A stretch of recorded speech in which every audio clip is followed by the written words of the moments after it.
Kinakailangan talaga na magtulungan po tayo, no, sapagkat no agency can work in isolation. All agencies concerned must have these integrative and collaborative efforts to maintain this gain of sustaining peaceful and orderly conduct of our elections, even if some others would think that it is just a barangay and iske elections.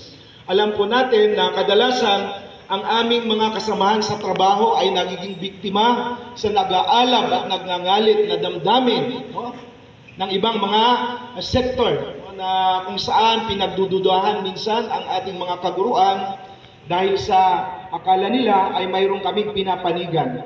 Ngayon po, gusto namin iparating sa inyong lahat at sa lahat ng mga nakikinig, no, sa radio man, sa ating social media, na ang ating mga guro ay responsable sa pagkondukto ng ating barangay at SK elections.